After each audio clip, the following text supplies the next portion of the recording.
convention de partenariat du Fonds social de la République démocratique du Congo, une structure du ministère des Affaires sociales, a lancé l'atelier de présentation des gestions du système d'information, des gestions du registre social unique de la RDC et du rapport provisoire de l'étude sur la cartographie interactive de prestataires des services de paiement et analyse de risques de fraude, d'erreurs et de corruption le mardi 21 juin 2022 à l'hôtel Memling de Kinshasa.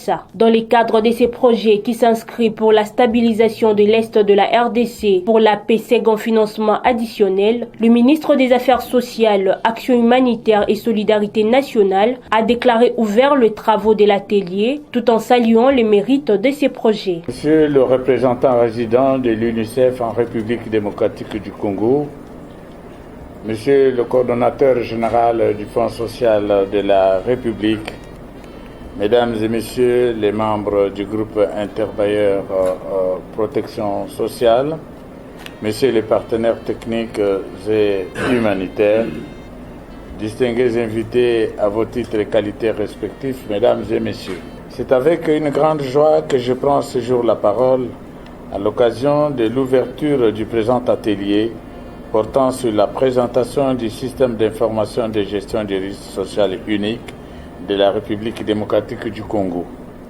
Il s'agira aussi aujourd'hui de la projection de la cartographie interactive des prestataires de services de paiement et analyse des risques de fraude, d'erreur et de corruption, deux outils majeurs et indispensables dans le développement du registre social unique de la République démocratique du Congo.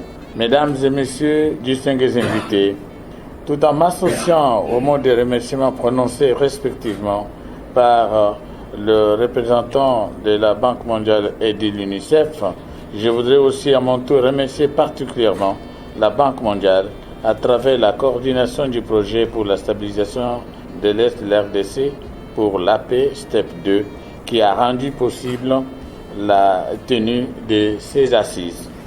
J'associe à ces remerciements les bureaux d'études Biosystème et Impact Analytic Consulting pour le travail réalisé et les résultats auxquels il a abouti. Enfin, je ne saurais oublier les contributions substantielles du Fonds social de la République démocratique du Congo et de l'UNICEF, respectivement pour le partenariat positif scellé entre nos deux institutions et l'accompagnement technique dans le processus de sélection et la supervision au quotidien des travaux des consultants. Puis également toute l'équipe de la Convention de partenariat Fonds social de la République, ministère des Affaires sociales, particulièrement chargée de la réalisation de la feuille de route consacrée à la constitution du registre social unique de la République démocratique du Congo, trouver ici l'expression de ma reconnaissance renouvelée. Mesdames et Messieurs, distingués invités, dans le but de constituer une base unique d'informations sur les populations affectées, pauvres et sinistrées, de coordonner et d'améliorer les actions et des réponses aux crises et de faciliter la planification et la formulation des politiques sociales efficaces et performantes, le gouvernement de la République a décidé de l'établissement et du fonctionnement du registre social unique. Le registre social est une base de données recueillant les profils des ménages les plus pauvres d'un pays et sert en même temps d'outil essentiel aux partenaires sociaux nationaux et internationaux dans leur appui aux populations pauvres. Il fournit des opportunités d'assistance aux personnes vulnérables.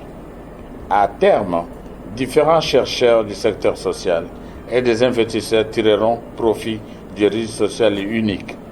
Cet outil fondamental sert de base à tous les projets et ou programmes de filets sociaux dans le choix efficient des bénéficiaires et permet ainsi d'amoindrir le coût des opérations liées à l'identification de la population cible et des programmes sociaux.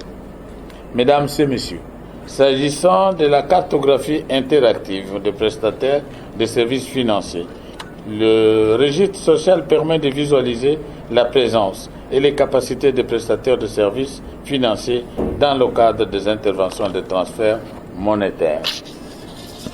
Par ces livrables, le registre social unique et la cartographie interactive, le gouvernement de la République, à travers le ministère des Affaires sociales, dote le secteur de la protection sociale non seulement d'un puissant outil répondant aux normes psychostandards internationaux et référentiels relatifs au système de gestion de l'information des programmes de protection sociale, mais aussi d'un dispositif stratégique de qualité devant faciliter le travail des acteurs de programmes sociaux grâce à des économies de ressources sur la recherche d'informations fiables dont ils ont toujours besoin dans leurs opérations. Au regard des avantages qu'ils représentent, ces nouveaux outils réalisés au bénéfice de nos populations pauvres et vulnérables serviront à l'ensemble des acteurs œuvrant dans le secteur social pour des réponses rapides et coordonnées en leur faveur. Distingués invités, mesdames et messieurs, il est donc plus que nécessaire que tous et toutes nous travaillons main dans la main.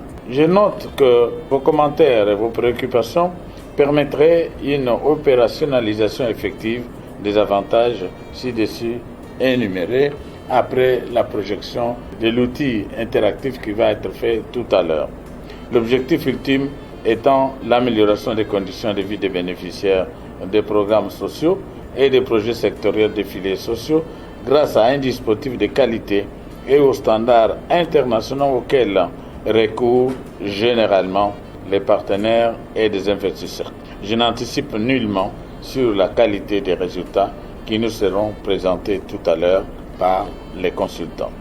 Sur ce, je déclare ouvert les travaux de l'atelier de présentation du système d'information de gestion du registre social unique en République démocratique du Congo et je vous remercie. Après l'intervention du ministre national des Affaires sociales, Solange Nabintou, informaticienne à l'UNICEF, a fait l'économie de l'application.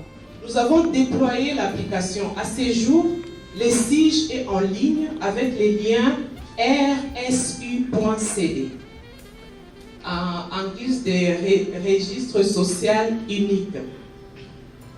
Il y aura une formation durant les 2 jours qui vont suivre, une formation des formateurs, les gens qui seront capables d'aller en province ou dans d'autres provinces du STEP 2 pour former au sujet de cette application.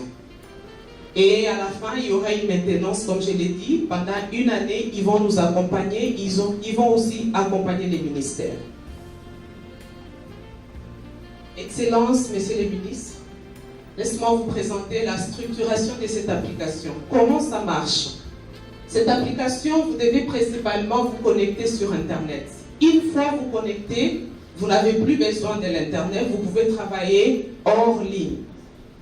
Nous avons 5 menus. Il y a un tableau de bord qui nous permet de voir toute la situation, que ce soit en province, que ce soit la situation des ménages enregistrés dans cette application.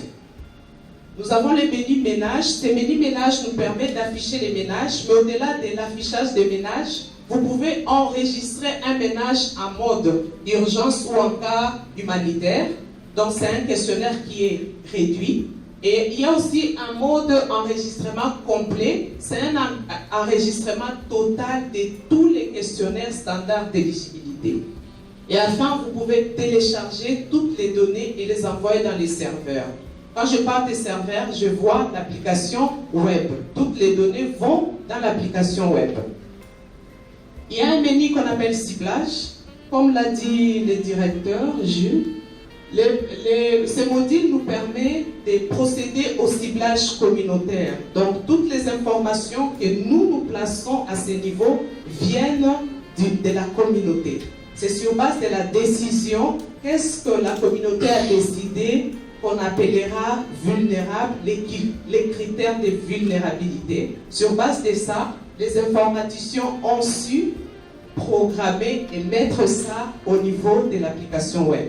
Donc avec notre application web, nous pouvons aller sur terrain et collecter toutes les informations sur base des critères d'éligibilité ou de vulnérabilité validés par la communauté. Juste après l'exposé des intervenants, les participants se sont livrés au jet des questions-réponses. Après combien de temps comment cela va se passer?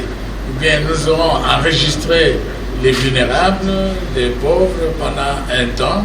Nous avons ce registre, mais ce registre reste statique, où il va évoluer.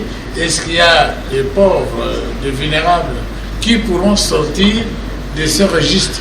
Comment et après combien de temps? C'est cette préoccupation que j'ai toujours eue. J'ai discuté avec le coordonnateur. Je voudrais avoir un peu d'explication. Nous allons avoir un registre social. Il est valable pendant combien de temps? Est-ce que ceux enregistrés dans ce registre peuvent-ils escompter sortir de la vulnérabilité?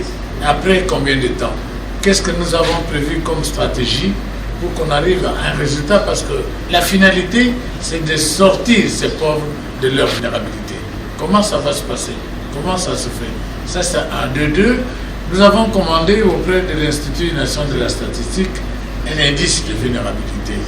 Est-ce que vous pensez que ça pourrait concorder avec l'éligibilité à laquelle vous faites attention, vous faites allusion ici, où à un moment, nous, ministère, nous serons obligés d'amener l'Institut national de la statistique et vous-même pour qu'on trouve un indice commun?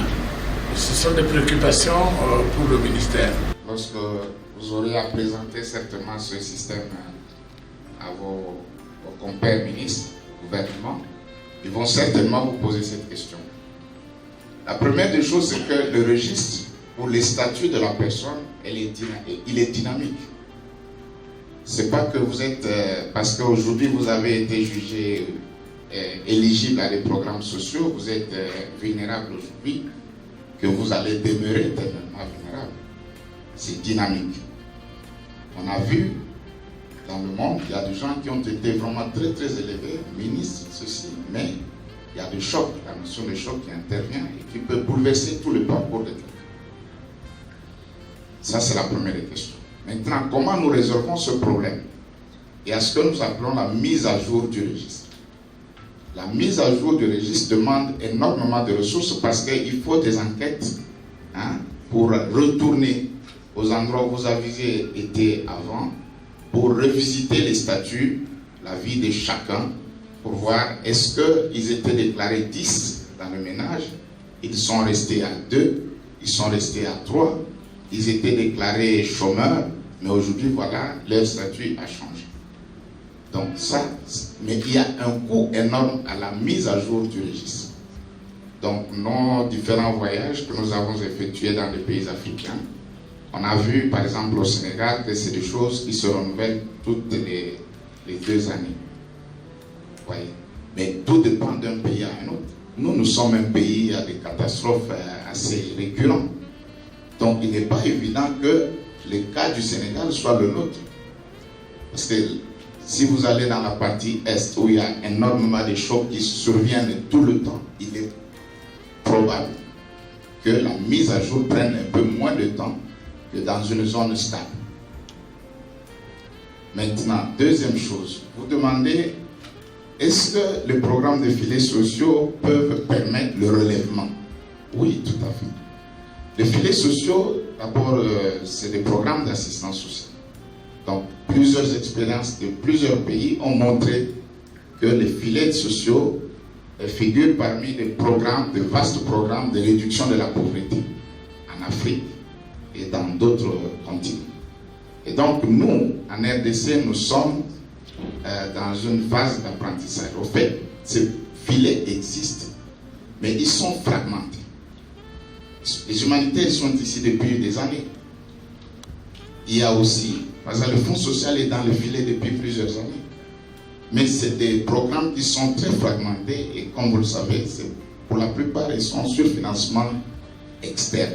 Qu'est-ce qui est prévu pour vraiment l'entretien du fichier lui-même, non seulement pour l'année, mais également pour l'au-delà, parce que, comme disait son Excellence tout à l'heure, le projet doit s'inscrire un peu dans la durée, quoi, si on ne veut pas que tous ces investissements soient vite anéantis. Et ma deuxième question, je crois qu'il était dit qu'il y avait 24 000 personnes qui avaient été enregistrées, quelque chose comme ça. Vous considérez que vous avez atteint les 100% des personnes, ou alors ça représente seulement un échantillon.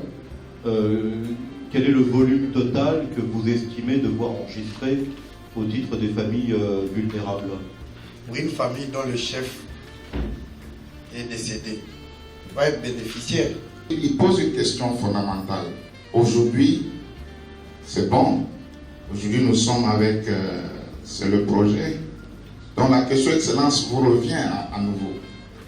C'est-à-dire que vous avez sollicité que le pays soit doté d'un outil puissant, comme on l'a démontré tantôt, pour pouvoir planifier, suivre les interventions, pour pouvoir faciliter le travail des acteurs, pour pouvoir appuyer les vulnérables. Le programme, le système, on vous le donne aujourd'hui. Maintenant, la question, qu'allez-vous faire? Ce système Excellence a beaucoup d'exigences. Déjà, vous avez vu qu'ils sont sortis du Congo pour trouver la firme qui a développé cette application. Le coût d'investissement est très très élevé. Maintenant, pour ne pas jeter dans l'eau les ressources qui ont été mobilisées pour ce faire, il faudrait que nous nous placions dans la durée pour voir comment nous allons nous assumer comme gouvernement, comme État, pour continuer, pour pérenniser ces systèmes. Je sais que fondamentalement, il y a d'abord une question de soutenabilité par rapport au budget que vous avez. Vous vous rendez compte, dans le cadre du projet que nous gérons, nous devons toucher 300 000 bénéficiaires et faites les calculs avec 300 000 bénéficiaires. Si vous devez payer au-delà d'un certain montant qui représenterait réellement le pouvoir d'achat, parce que c'est ça la question, combien d'argent il va nous falloir pour soutenir un tel projet? Je crois que c'est assez difficile. Même nous-mêmes, il nous arrive lorsque nous faisons les TIMO, les travaux à haute intensité en main d'œuvre. Vous avez bien dit, je crois que quelqu'un l'a dit, on a plus de 70% de personnes qui vivent en dessous du seuil de pauvreté. Nous lançons une initiative de TIMO, par exemple. Nous voulons essayer de soutenir les gens. Mais combien de personnes vont venir au projet? Nous risquons d'avoir tout le pays avec nous. Et combien d'argent il faut donner à chacun? Au terme de l'atelier, Gilles Bissilouala, coordonnateur de la Convention de partenariat du Fonds social de la RDC, a livré ses impressions. Dans le cadre de cette convention, nous avons 3 livrables qui sont attendus du gouvernement. C'est le guide national des systèmes d'aide sociale, c'est le pilote du registre et c'est le renforcement des capacités du personnel du ministère des Affaires sociales. Donc le présent atelier a un important intérêt pour nous parce qu'il nous permet de valider 2 outils, dont le système d'information de gestion du registre social unique et la cartographie interactive des prestataires des services de paiement. C'est-à-dire en fait, c'est que nous mettons en place le registre social, c'est-à-dire une base de données qui reprend le profil des ménages les plus vulnérables. Et cette base de données, c'est sur celle-là qu'on doit tirer les interventions en faveur des populations pauvres. Donc en principe, notre idée, c'est de développer cet outil national et qui sera pourvoyeur de bénéficiaires de projets sociaux. Alors, l'atelier d'aujourd'hui permet au registre d'avoir une plateforme informatique.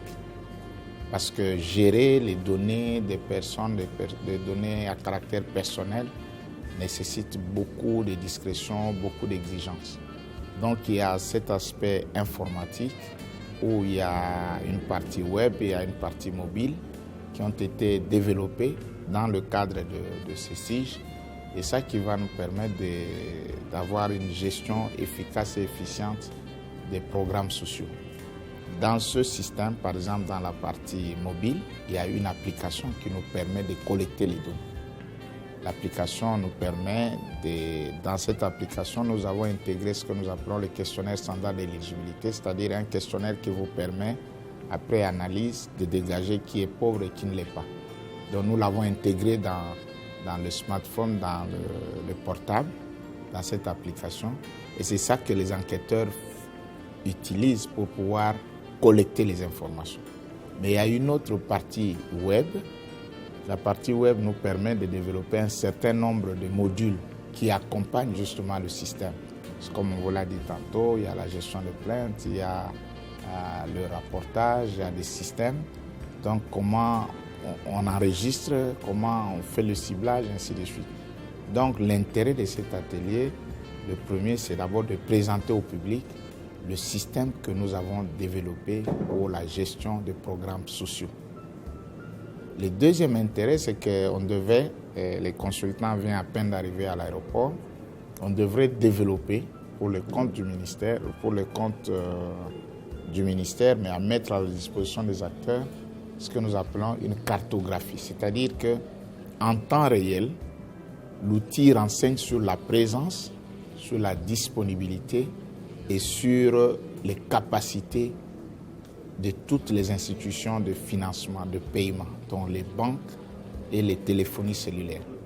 Donc la cartographie vous permet, d'ailleurs comme vous le voyez là-bas, ça vous permet de dire que si vous investissez par exemple à Dibaya, dans le Kasaï, à Dibaya, si vous voulez investir là-bas, on va vous dire, voilà, la seule banque qui existe, c'est X.